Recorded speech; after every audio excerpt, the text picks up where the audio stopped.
My son said, "I don't want your last name anymore. My new dad says you're a loser. I signed the papers." A week later, his stepdad had a twist, and now he is begging me to undo it. Hey Reddit, buckle up because this story's about how I legally stopped being my son's father and watched his real dad realize that being a parent comes with a price tag he couldn't afford. Spoiler alert, karma's got a mean right hook, and it doesn't miss. I'm Jake, 34 male, been working as an industrial electrician for the past 12 years. Not the glamorous office job type, but the kind where you're crawling through 100-degree attics in August or freezing your butt off on construction sites in January. The work's brutal, the hours are long, but the money's solid if you know what you're doing and don't blow it on nonsense. Started as an apprentice making barely above minimum wage, getting shocked daily by journeymen who thought hazing was part of the training process.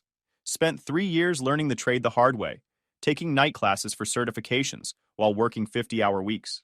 Got my journeyman license at 24, master electrician at 28, worked my way up through skill and persistence, not connections or handouts. Now I pull about 75 grand a year, which sounds great until you factor in the divorce settlement and child support that ate half my paycheck every month for 3 years straight. Every single month watching that money disappear, while I tried to figure out how to stretch the rest across rent, utilities, truck payment, insurance, and food. 3 years ago, my ex-wife Lauren and I split up. Not gonna sugarcoat it, the divorce was mostly my fault. I worked too much, wasn't present enough, took her for granted. When you're building a career in the trades, the hours are insane. Overtime is expected. Emergency calls come at 2 in the morning. I missed dinners, missed school events, missed the daily stuff that holds marriages together. By the time I realized what I was losing, she'd already moved on. Met some guy named Blake at her yoga studio, one of those trendy places where memberships cost more than my monthly grocery budget. Within 6 months of our separation, they were living together in his house that made our old apartment look like a storage unit. Blake's one of those guys who's never had a real job, but somehow always has money. Calls himself a consultant, whatever that means. Far as I could tell, he made his living giving advice to other people about how to make money, which is basically a pyramid scheme with better branding. Drives a leased Range Rover, wears designer suits to brunch, and has a watch collection worth more than my truck. The kind of guy who says things like, "I'm building an empire," and creating multiple revenue streams. But you can never quite figure out what that empire actually produces, or where those revenue streams actually flow from. Posts motivational content on social media about grinding and hustling, but I never saw him actually work a day in his life. When the divorce finalized, the judge hit me with $3,200 monthly in child support. Yeah, you read that right. $38,400 annually for one kid. Plus, I had to cover half of any medical expenses, half of extracurriculars, and half of school costs that weren't covered by tuition. My lawyer tried to argue that the amount was excessive given my income, and the fact that Lauren was living with Blake in his McMansion. But Lauren's attorney painted me as the absent father who cared more about work than family, who'd emotionally abandoned his wife and child for career advancement. The judge looked at Blake's flashy lifestyle, assumed my ex needed the money to maintain their standard of living for our son's benefit, and dropped the hammer. $3,200 every month, or I'd face wage garnishment, contempt charges, and possible jail time. Non-negotiable. Every month for 3 years, like clockwork, that money came out of my account on the 1st. Direct deposit from my paycheck, automated so I couldn't even pretend it wasn't happening. Meanwhile, my ex and Blake were posting vacation photos from Cabo, Aspen, Hawaii, and Europe. Multiple trips per year, staying at resorts that cost more per night than I paid in monthly rent. My son Russell was getting the latest gaming systems before they even hit stores, wearing designer clothes that cost more than my entire wardrobe, living in a house with an actual home theater, heated pool, and 3-car garage, taking ski lessons, joining private sports clubs, eating at restaurants where the appetizers cost $50. Me?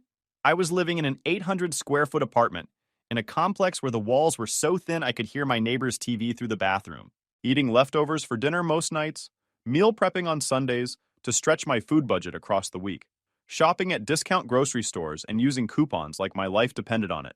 My truck's a 2011 F-150 with 180,000 miles on it. Nothing special, just a basic work truck with more rust than paint in some spots. My furniture's mostly from garage sales and Craigslist. I own 3 pairs of work boots and rotate between them based on which ones have the least holes. My idea of splurging was getting the medium drink instead of small at fast food places on the rare occasions I ate out, but I never missed a payment. Not once in 3 years. because that money was for my son. And whatever issues I had with his mother, Russell deserved to be taken care of. He didn't ask for his parents to get divorced, didn't ask for any of this. So I paid every month on time without complaint. The disrespect started small about 18 months ago. Russell began calling me Jake instead of Dad. First time it happened, I figured it was just a phase, some teenage rebellion thing. When I corrected him gently, he'd roll his eyes like I was being ridiculous and making a big deal out of nothing. Then came the stories. Every weekend visit turned into a comparison session. Blake was teaching him about investments and portfolio diversification.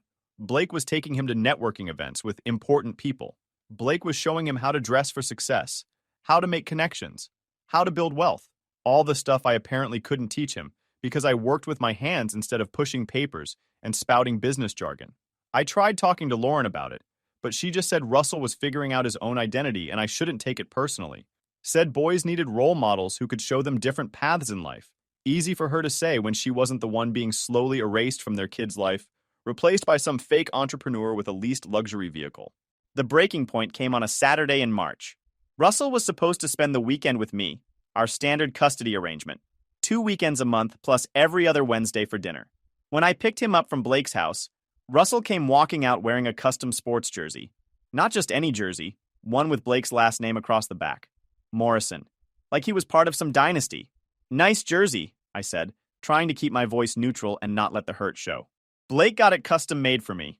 We're going to a game next weekend. His company has box seats, and he knows one of the players personally. Of course he did. Blake knew everyone, apparently, or claimed to, which amounted to the same thing in his world. We went to my apartment, and Russell spent the entire evening on his phone, just sitting on my secondhand couch, thumbs flying, barely acknowledging I existed. When I suggested we watch a movie like we used to, he said he was busy with group chats. When I asked about school, he gave one-word answers that made actual conversation impossible. When I tried to talk about the camping trip we'd been planning for months, he looked at me like I'd suggested we go to Mars. Blake already took me camping last month, he said flatly, not even looking up from his phone. His version was way better. We stayed at this resort with luxury cabins, a private lake, kayaking, rock climbing walls, not like your tent thing in some random forest. That stung more than anything else. Our camping trips used to be our special thing. Just us, a tent, a cooler full of hot dogs and drinks, a couple of fishing rods, and hours of uninterrupted father-son time. Nothing fancy or expensive, but it was ours. Our tradition. The one thing that was just about us being together. Now even that had been upgraded, monetized, turned into another comparison I couldn't win. Sunday morning, Russell asked if we could cut the weekend short. Said Blake was taking him to some exclusive event at a country club, and he didn't want to miss it. Networking opportunity, apparently, for a 13-year-old. I drove him back to Blake's house 3 hours early, and he barely said goodbye, just grabbed his backpack and disappeared through the front door of that massive house without looking back. I sat in my truck in their circular driveway for 5 minutes, staring at that house. 6 bedrooms, professionally landscaped yard, fountain in the front, attached 3-car garage. All paid for by Blake's mysterious consulting business, while I'd helped fund the lifestyle with my support payments. 2 weeks later, I got the text that changed everything. I was at work, running wire through a new medical office building, when my phone buzzed. Russell's name on the screen. Russell, I want to talk to you about something important. My stomach dropped. Important conversations with teenagers never go well. I took my lunch break early, found a quiet corner, and called him back. Sent to voicemail. Tried again. Same result. Finally, I texted back, "What's going on?" Russell, I want to change my last name. From Patterson to Morrison. Blake says I should be part of their family officially. He said it would mean a lot to him and Mom. I stared at my phone for a solid 5 minutes, reading that message over and over. My hands were shaking. Tried calling him again. Voicemail. Called Lauren. Same thing. Waited 10 minutes. Nothing. Finally, Russell texted again. And this is the one that really cut deep. Russell, Blake says you're a loser who can't even afford a real house. He says I deserve a father who's successful, who can give me opportunities, who can teach me how to actually make something of myself. I want his name, not yours. I want to be Russell Morrison. Every word hit like a physical blow. 3 years of support payments. 3 years of working myself to exhaustion. 3 years of eating cheap food and living in a cheap apartment so Russell could have everything he needed.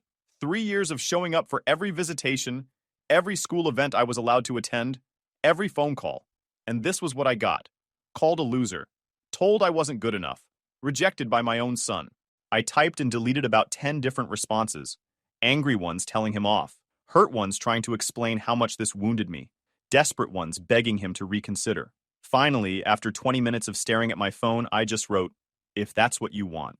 That night, I didn't sleep, just lay in bed staring at the ceiling, replaying every moment of Russell's childhood, teaching him to ride a bike, reading bedtime stories, coaching his little league team before the divorce. All of it felt like it belonged to someone else now, some other version of me that didn't exist anymore. The next morning, I called my attorney. His name's Paul, and he's been practicing family law for 25 years. Seen every kind of custody nightmare imaginable, heard every horror story. Nothing surprises him anymore. They want me to sign off on Russell taking Blake's last name, I explained, my voice rough from lack of sleep. That's a name change petition. You can contest it if you want, but if Russell's expressing a clear preference and he's over 12, judges usually grant it. Kids that age get some say in these matters. It's not fun to go through, but it happens more often than you'd think. What if I don't contest it? What if I just sign? Paul was quiet for a moment. Then you sign the consent form and it goes through without a hearing. Takes about 2 weeks. But Jake, you should know that a name change is often the first step towards step-parent adoption. I've seen this pattern before. My stomach dropped again. What does that mean exactly? It means if Blake wants to formally adopt Russell and you consent to it, your parental rights would be terminated, completely severed. You'd no longer be Russell's legal father in any capacity. No custody, no visitation, no legal relationship whatsoever. And the child support? Terminates immediately upon finalization of the adoption. All financial obligations transfer to the adoptive parent. It's standard law in our state. The adoptive parent assumes full responsibility, including any future support, medical expenses, education costs, insurance, everything. Once those papers are signed and the judge approves it, you're done. Free and clear. I sat with that information for a long time after we hung up. Free and clear. $38,400 a year back in my pocket. No more automated withdrawals. No more living on scraps while Russell lived like a trust fund kid. No more watching Blake post photos of vacations I'd essentially paid for. But also no more son. No more weekend visits. No more phone calls. No more being dad. Just done. They wanted to erase me from Russell's life? Replace me with someone better? Fine. But they were going to get exactly what they asked for. Nothing more. Nothing less.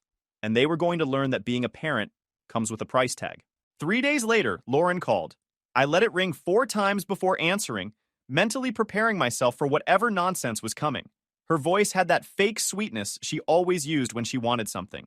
The same tone she'd used when asking me to help with her student loans during our marriage, or to co-sign for her car, or any of the other financial favors I'd been too stupid to refuse. Jake, hi. Russell told me about your conversation, about the name change. She paused, waiting for me to respond. I didn't. Blake and I have been talking, and we think it would be best for everyone if we moved forward with a full adoption instead of just a name change. Russell really sees Blake as his father now, and we want to make it official, legal. It would give him stability and a real sense of family. Stability, I repeated. That's what you're calling it? Yes. And honestly, Jake, you're not really present in his life anymore anyway. You work constantly. You can't afford to give him the experiences we can provide, and he's made it clear where his loyalties are. This way, he has a real family unit, a stable home with 2 parents who are actually there for him. Real family unit. Like I was some kind of imposter who'd been playing dress-up for 13 years. Like all those nights I'd rocked Russell to sleep as a baby. All those school projects we'd worked on together. All those camping trips and fishing expeditions meant nothing. I'll think about it, I said, keeping my voice carefully neutral. We'd need your signature by the end of the week. Blake's attorney is drawing up the paperwork right now.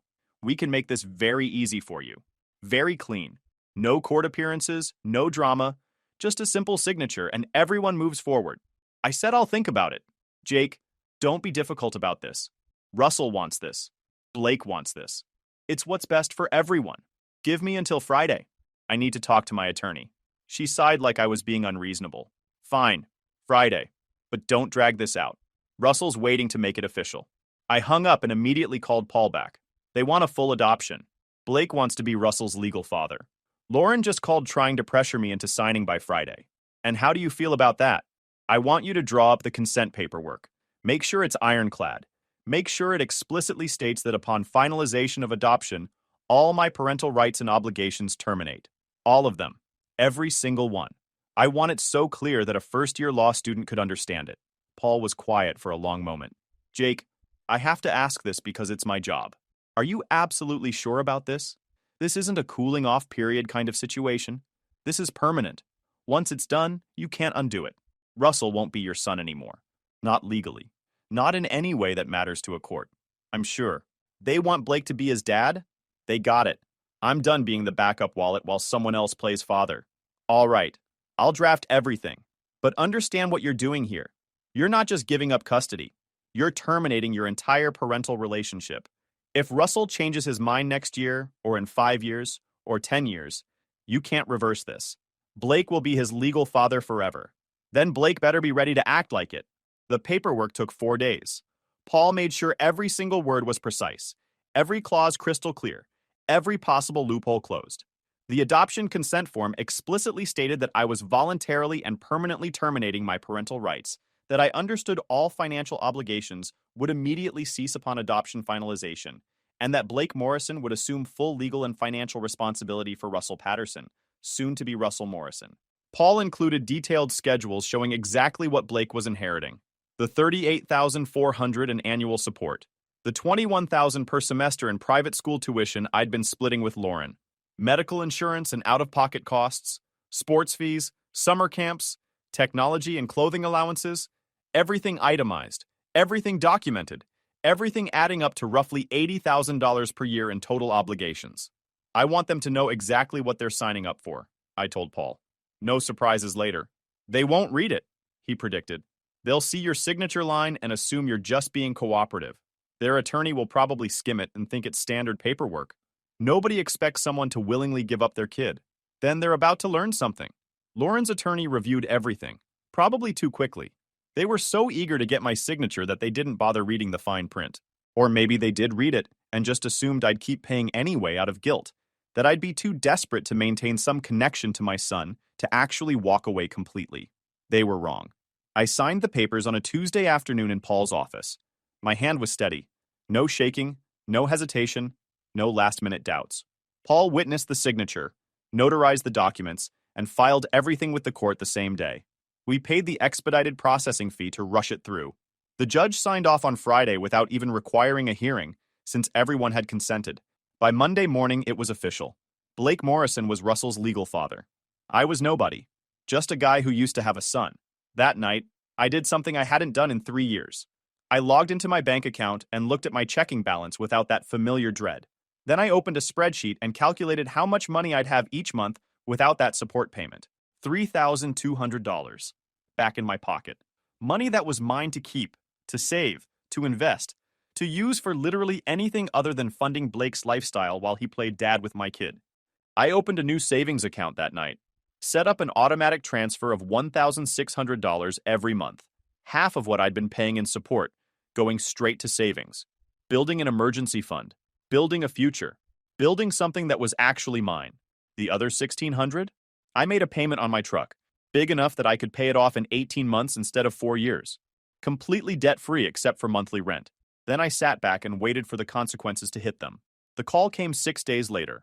Wednesday afternoon, I was on a job site running conduit through a commercial building when my phone started buzzing. Lauren, then Blake, then Lauren again, then a number I didn't recognize, then Lauren twice more.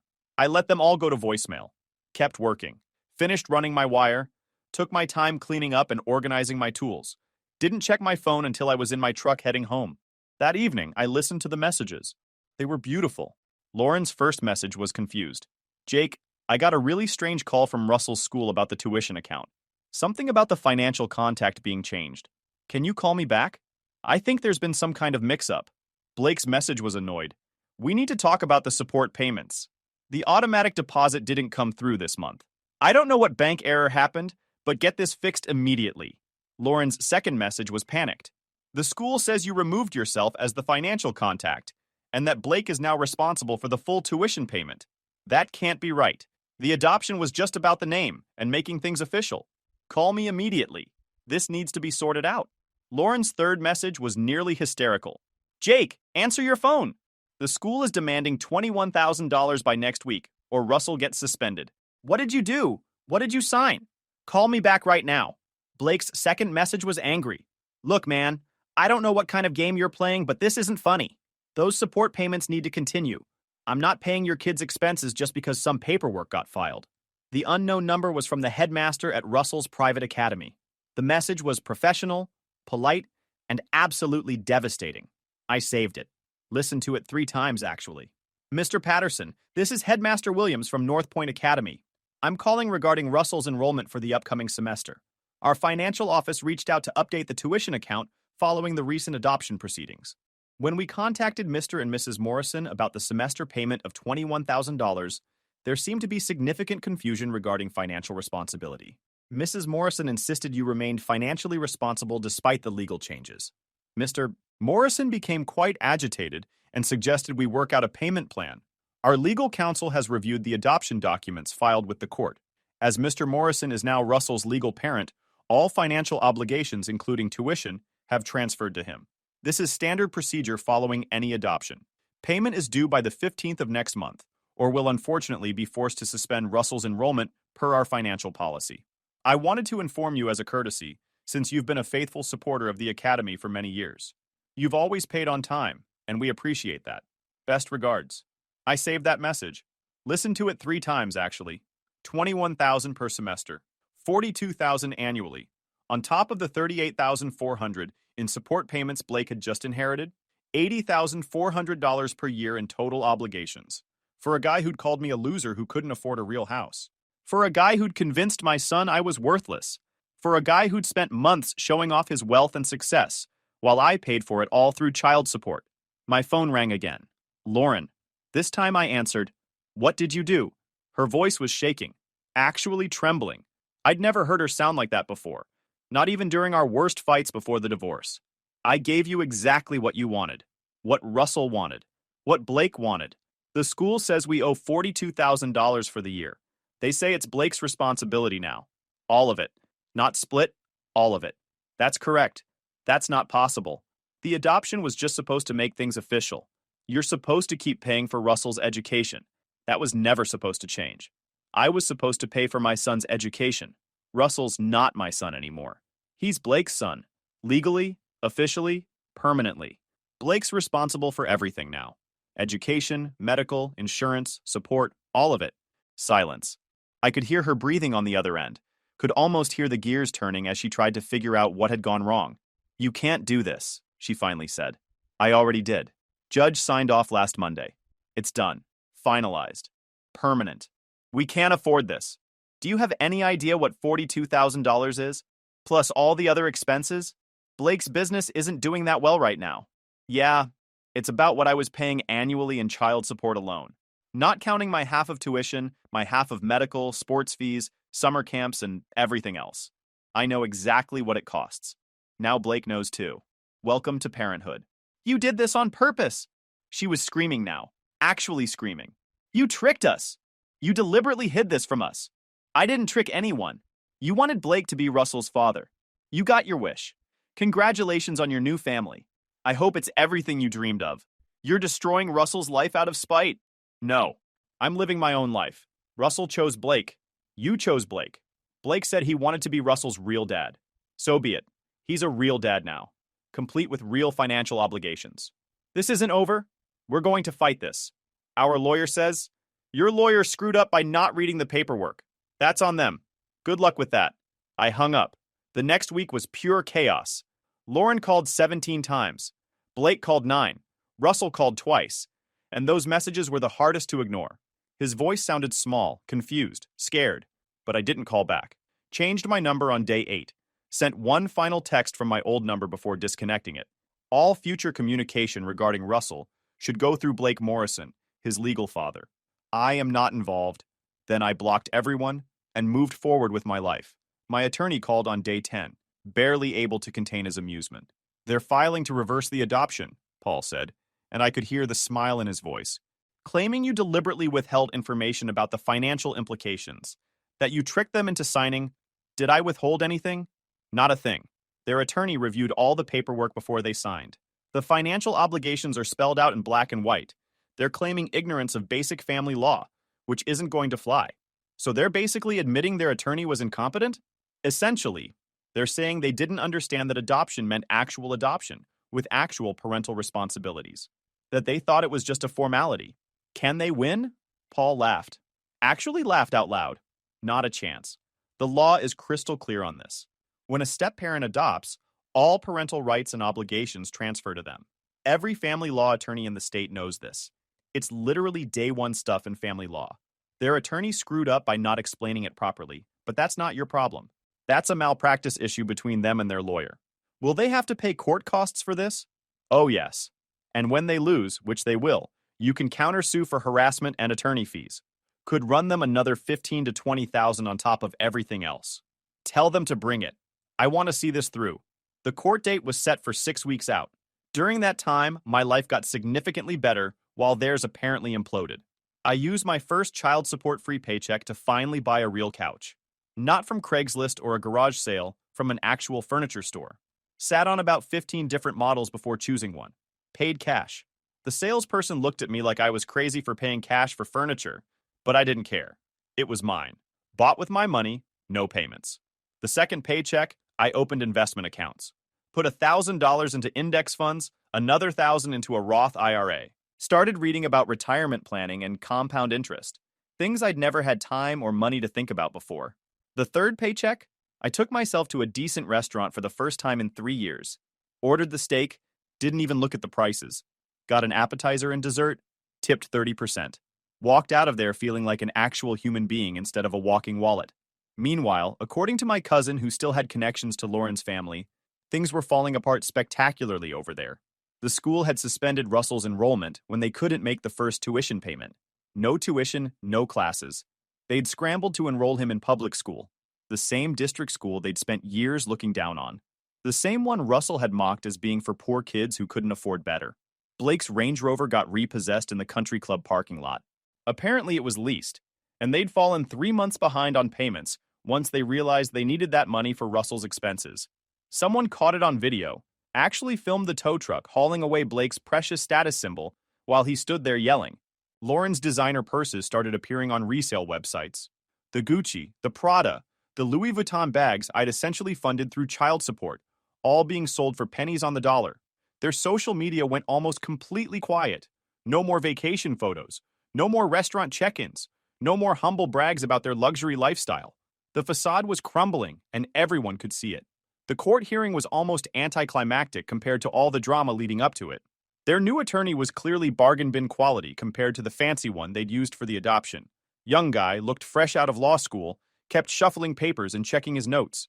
He argued that I had failed to disclose the financial ramifications of the adoption, that any reasonable person would have explained these things explicitly, that I'd taken advantage of their trust and good faith.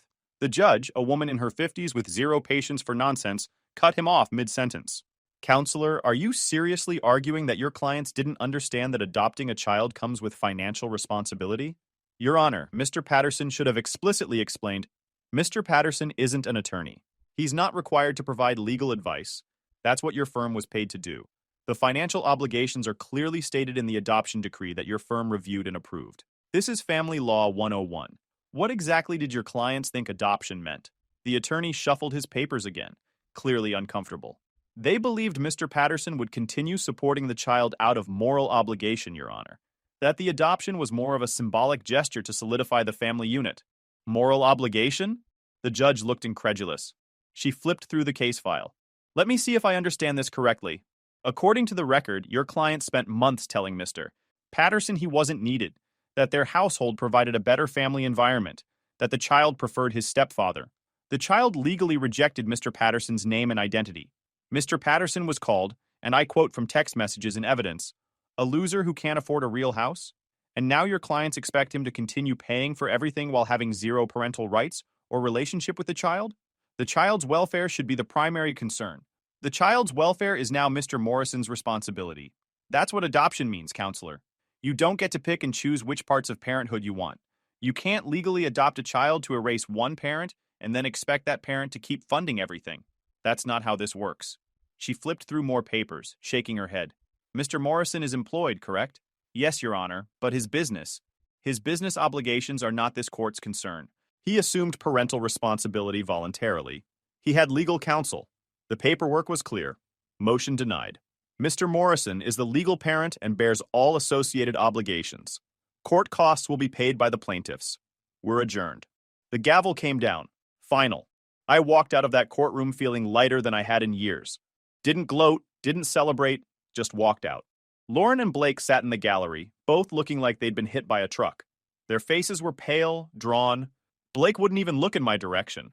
Lauren was crying quietly, dabbing at her eyes with tissues. Russell wasn't there, probably in his new public school, learning what life looked like without someone else's money covering everything. 2 months later, I got a call from a number I didn't recognize. Almost sent it to voicemail out of habit, but something made me answer. Mr. Patterson, this is Vice Principal Hendricks from Roosevelt Middle School. I'm calling about Russell Morrison. My chest tightened despite everything. Old instincts die hard. What about him? He's been involved in a physical altercation with another student. We need a guardian to pick him up immediately. School policy for fighting. We've tried reaching his parents multiple times with no answer. You're still listed as an emergency contact in our system. I'm not his legal parent anymore. That changed 2 months ago. You'll need to keep trying his mother and Blake Morrison. Sir, we've tried 6 times. Phones are going straight to voicemail. We need someone here within the next hour, or we'll have to contact social services for temporary placement. I sat in my truck for 10 minutes after that call, staring at my phone. This wasn't my problem anymore. I'd signed away my rights. Russell had rejected me, replaced me, told me I was worthless. I didn't owe him anything, but he was also 13 years old. A kid. My kid. Once upon a time. Against every bit of logic and self-preservation I had, I drove to the school. Russell was sitting in the main office when I walked in. Black eyes swelling purple, knuckles scraped raw and bloody. His shirt was torn at the collar. He looked up when he heard my footsteps, saw me, and his whole face collapsed. You came, he whispered, tears starting immediately. I nodded, didn't trust myself to speak. The vice principal explained the situation. Another student had been bullying Russell about his name change, saying his real dad didn't want him anymore, that he'd been given away like trash. Today, it had escalated. The kid pushed Russell pushed back, then fists started flying. Both boys were suspended for 3 days per zero-tolerance policy. I'll take him, I said. We walked to my truck in complete silence. Russell got in without a word, staring straight ahead. I drove with no particular destination in mind, just driving. Finally, he spoke, voice barely above a whisper. Why did you come? Because you needed someone. I thought you hated me now. After what I said. After everything. I don't hate you. I'm just done being treated like I'm disposable. We ended up at a diner. The same one we used to go to when he was little. Back when he'd order chocolate chip pancakes and tell me about dinosaurs for hours. I ordered coffee. He ordered water. Neither of us touched the menus. Everything's falling apart, he said quietly, staring at his water glass. Blake and Mom fight constantly about money now. Every single night. He screams at her that I'm not his problem, that she trapped him. He says I ruined his life, that he never actually wanted a kid. He just wanted Mom. They're probably getting divorced. I'm sorry you're dealing with that. Are you? Sorry, I mean. Or are you happy that Blake's life got destroyed too? Honest question deserved an honest answer. I'm not happy anyone's suffering. But I'm not crying about Blake facing consequences for his choices either. He wanted to be your dad. Now he's learning what that actually means. I made those choices too. The name change, the adoption, calling you a loser, that was all me. Nobody forced me. You're 13. Kids make mistakes. But you're not my dad anymore. Legally, I mean. Can that ever be fixed? I looked at this kid across the table. Still had my features around the eyes. Still had that nervous habit of picking at his thumbnail when stressed. Still looked at me like I might have answers to impossible questions. No. Once an adoption is finalized, it's permanent. Blake is your legal father whether either of you likes it or not. That's not changing. Russell's face crumpled. So I'm stuck with someone who hates me. For now. But you're learning something valuable. Actions have consequences. The people who really love you don't come with conditions. And you can't buy real relationships with fancy houses and expensive trips. He nodded slowly, tears rolling down his face now. Can I still call you Dad? Not legally? Just between us? The question hit me harder than expected. I thought about it. Really thought about it. Yeah, I finally said. You can call me Dad. And that's where we are now. 8 months later. Russell lives with Lauren in a small 2-bedroom apartment across town. Not the rough part, but definitely not the McMansion he was used to. Blake left 3 months ago, filed for divorce, shirking all the financial obligations he'd inherited. currently facing contempt charges for non-payment of support. The system's trying to enforce it, but you can't squeeze blood from a stone, and Blake apparently has more debts than assets. Lauren's working retail now at a department store. First real job she's had in a decade. Russell's in public school, doing okay. Better than okay, actually. His grades improved once the pressure of the private academy disappeared. He joined the robotics club, made actual friends instead of networking contacts. We talk on the phone twice a week. I take him to lunch every other Saturday. Sometimes we go hiking like we used to. Sometimes we just drive around talking about nothing important. It's not custody, not officially. I have no legal rights to him whatsoever. But I show up anyway, because being a father isn't about paperwork or last names or who signs the checks. It's about showing up when it matters, even when you don't have to, even when you've been hurt, even when every logical part of your brain says to walk away. Russell's learning that lesson now. Learning it the hard way, but learning it. And maybe someday, when he's older and has kids of his own, he'll understand what I did and why. Why I walked away when he rejected me, and why I came back when he needed me. Not because a judge ordered it, not because money changed hands, not because I had to, just because that's what real fathers do. We show up, even when it costs us, even when it hurts, even when there's no benefit except knowing we did the right thing. That's what being a dad actually means. YouTube just dropped this new hype feature. If you're hooked on this story, smash that hype button. It tells YouTube this video deserves to blow up, and it keeps even crazier stories coming your way.